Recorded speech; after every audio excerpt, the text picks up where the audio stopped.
Chapter 13 of Bhagavad Gita as it is. Nature, the enjoyer and consciousness. In the 13th chapter, Lord Krishna explains how one who understands the difference between the body, the soul, and the supersoul beyond them both attains liberation from this material world. Prakritim purusham cha ev kshetram kshetragyame ev cha etad veditum ichhami jnanam gyeyam cha keshava idam shariram kaunteya kshetram iti abhidhiyate etat yaha veti tam prahu kshetragya iti tadvidah. Arjuna said, "O my dear Krishna, I wish to know about Prakriti, nature, Purusha, the enjoyer, and the field, and the knower of the field, and of knowledge, and the object of knowledge." The Supreme Personality of Godhead said, "This body, O son of Kunti, is called the field, and one who knows this body is called the knower of the field." Kshetragyam chapi mam vidhi sarva kshetreshu bharat kshetra kshetragyo jnanam yat tat jnanam matam mama. O scion of Bharata, you should understand that I am also the knower in all bodies, and to understand this body and its knower is called knowledge. That is my opinion. Tat kshetram yacca yadrika cha yadikari yacca yat sacha yatra bhavah cha tatsmasen me shinu. Now please hear my brief description of this field of activity and how it is constituted, what its changes are, and whence it is produced, who that knower of the field of activities is, and what his influences are. Rishibhihi bahudha gitam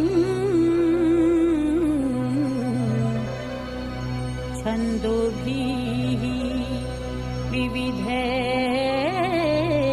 पृथक् ब्रह्मसूत्रपदैः चैव हेतुमद्भिः विनिश्चितैः. That knowledge of the field of activities and of the knower of activities is described by various sages in various Vedic writings.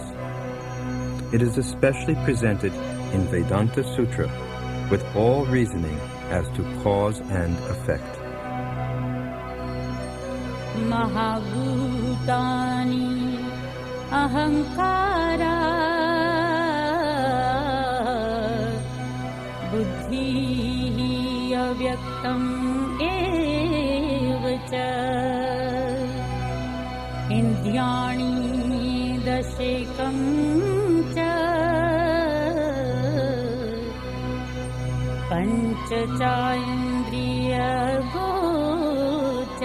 पञ्चचाइन्द्रियगोचराः इच्छा द्वेषः सुखं दुःखं संघातः चेतना धृतिः एतत् क्षेत्रं समासेन सविकारम् उदाहृतम्. The five great elements: false ego, intelligence, the unmanifested, the 10 senses and the mind, the 5 sense objects, desire, hatred, happiness, distress, the aggregate, the life symptoms and convictions. All these are considered, in summary, to be the field of activities and its interactions. अमानित्वम् अदम्भित्वम् अहिंसा क्षान्तिः आर्जवम्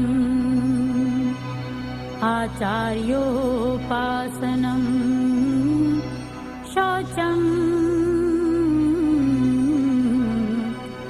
स्थैर्यम् आत्मविनिग्रहः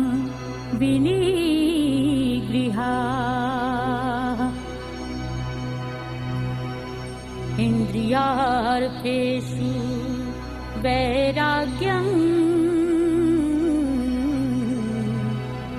अनहङ्काराः एव च जन्म मृत्यु जरा व्याधि दुःख दोषानुदर्शनम्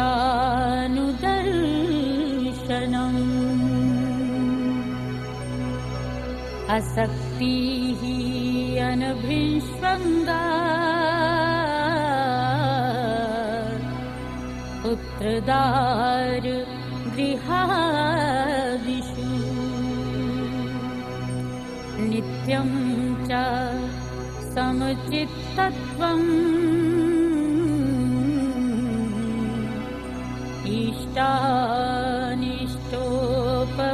इष्टानिष्टोपपत्तिषु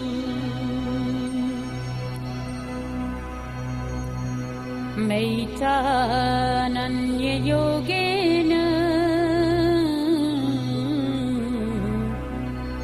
भक्तिः अव्यभिचारिणी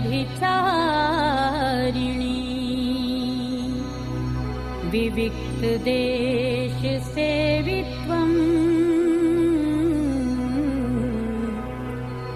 अर्तिः जनसंसिदि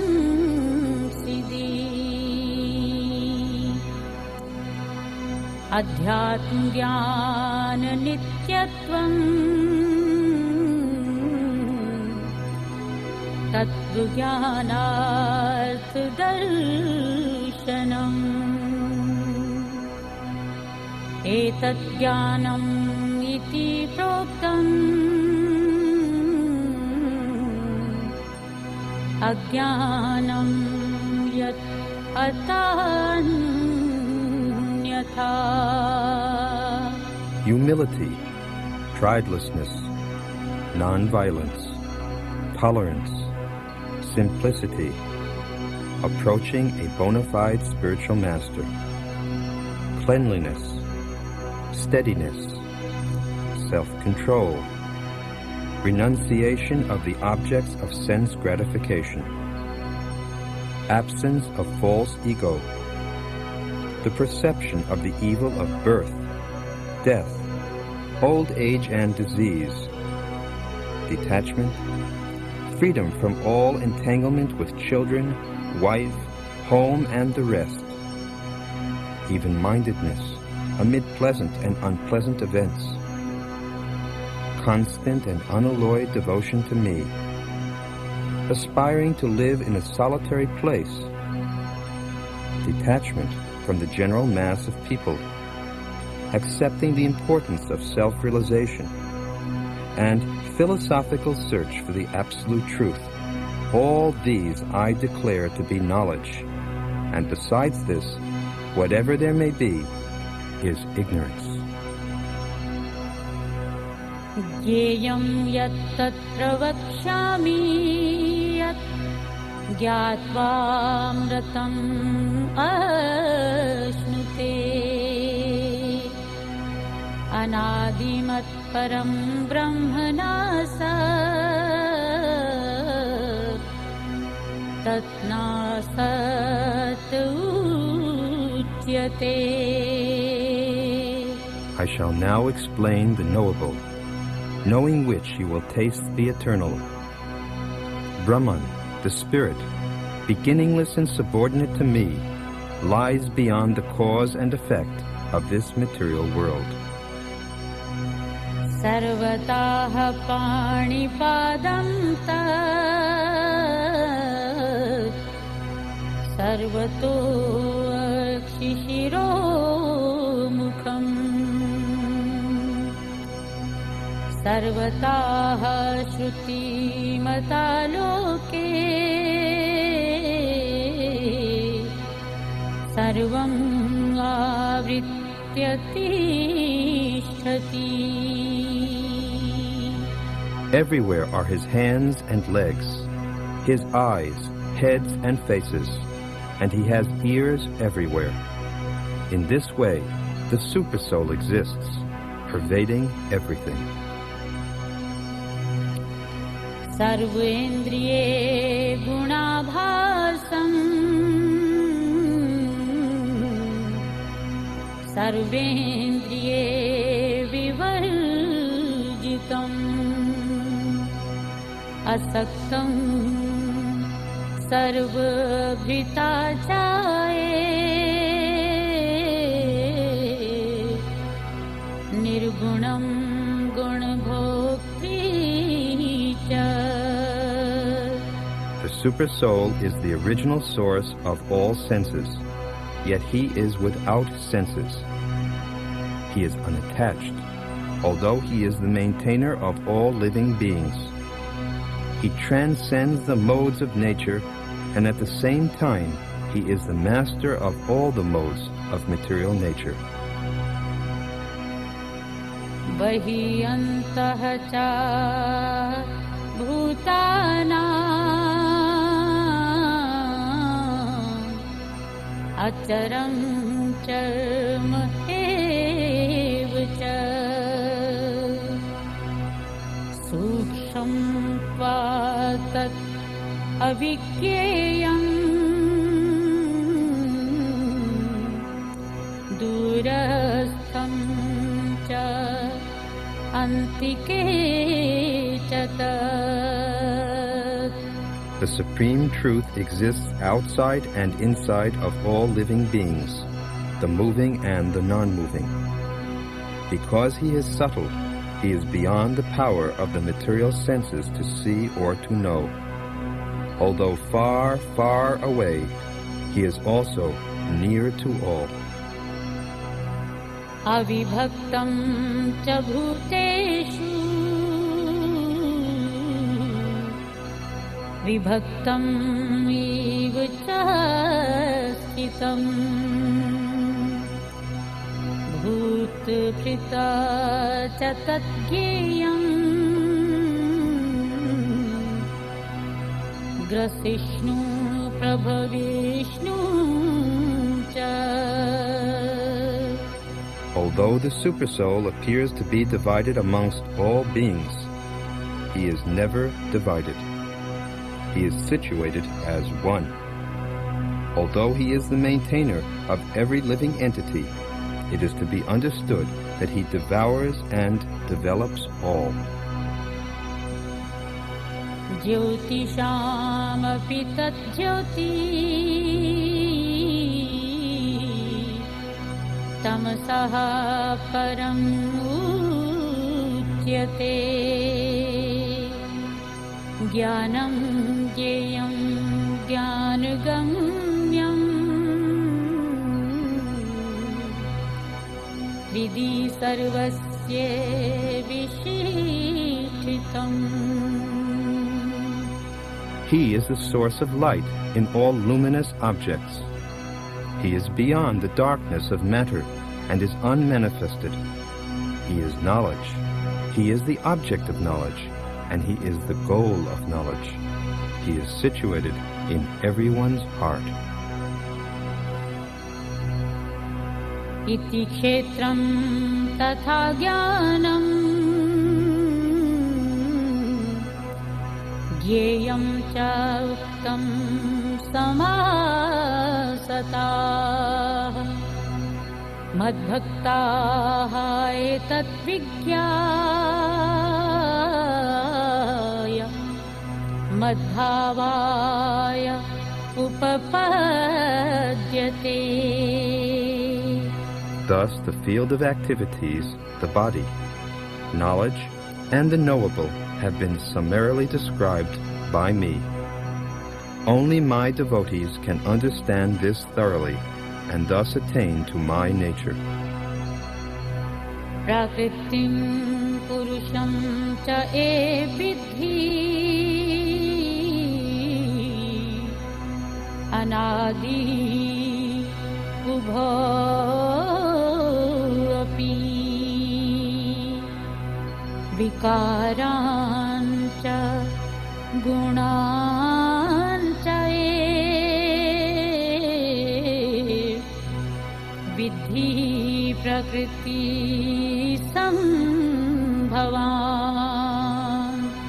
Material nature and the living entities should be understood to be beginningless. Their transformations and the modes of matter are products of material nature. Karya karana kartitve hetu prakriti uchyate. Purushah sukha dukhanam bhoktritve hetuha uchyate. Nature is said to be the cause of all material causes and effects, whereas the living entity is the cause of the various sufferings and enjoyments in this world. Purushaha prakriti sthita hi bhunkte prakriti jan guna karanam gun sanghasya sad sadyo nijan. The living entity in material nature thus follows the ways of life, enjoying the three modes of nature. This is due to his association with that material nature. Thus he meets with good and evil amongst various species. Upadrashtanumanta cha bharta bhokta maheshwara paramatma iti chapi yukta dehe asmin purusha para.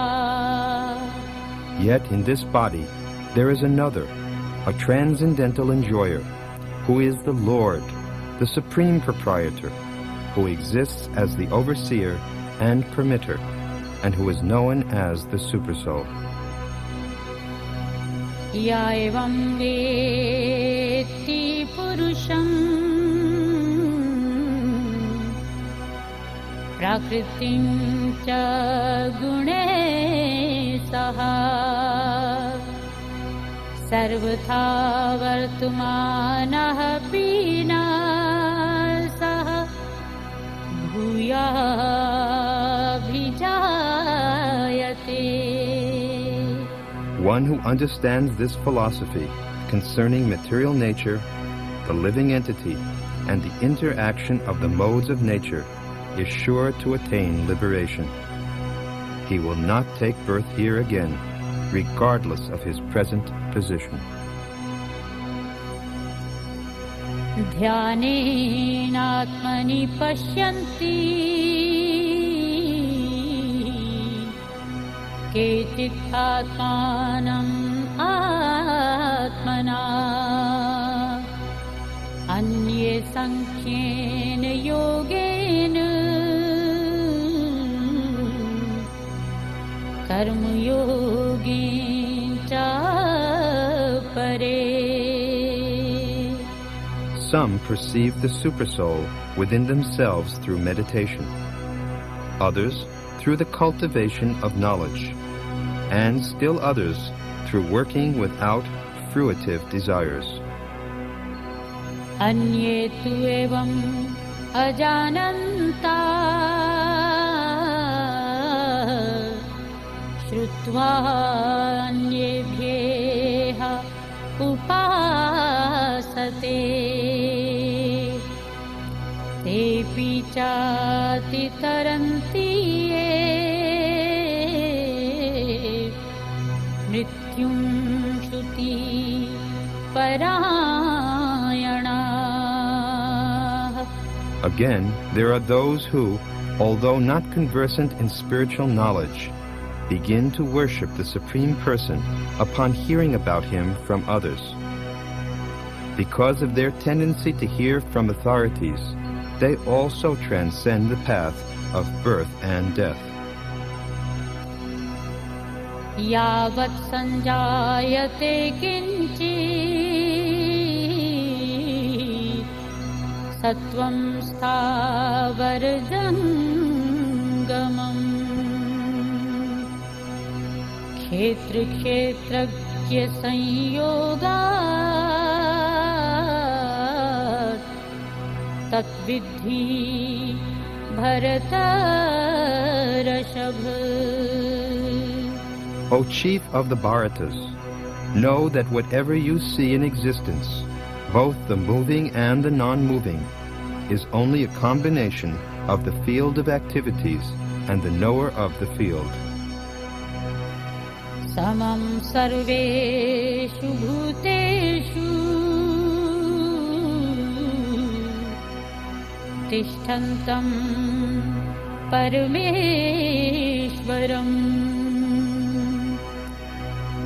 विनश्यत्सु अविनश्यन्तम् यः पश्यति सः पश्यति. One who sees the Supersoul accompanying the individual soul in all bodies, and who understands that neither the soul nor the Supersoul within the destructible body is ever destroyed, actually sees. समं पश्यन् हि सर्वत्र समवस्थितम् ईश्वरं मनात् हिनस्ति आत्मना आत्मानं ततः याति परां गतिम्. One who sees the Supersoul equally present everywhere, in every living being, does not degrade himself by his mind. Thus, he approaches the transcendental destination. प्राकृत्या एव च कर्माणि क्रियमाणानि सर्वशः यः पश्यति तथात्मानम् अकर्तारं सः पश्यति. One who can see that all material activities are performed by the body, which is created of material nature, and sees that the self does nothing, actually sees. Yada bhut prithak bhavam ekastham anupashyati tate cha vistaram brahma sampadyate tada.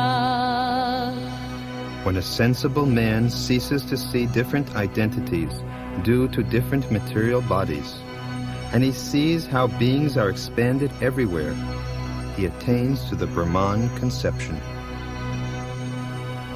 Anaditvat nirgunatvat Paramatmayam avyaya Sharirastha pi kaunteya na karoti na lipyate. Those with the vision of eternity can see that the imperishable soul is transcendental, eternal, and beyond the modes of nature. Despite contact with the material body, O Arjuna, the soul neither does anything nor is entangled. Yatha sarvagatam sokshamyat akasham na upalipyate sarvatra avasthitah dehe tathatmana upalipyate.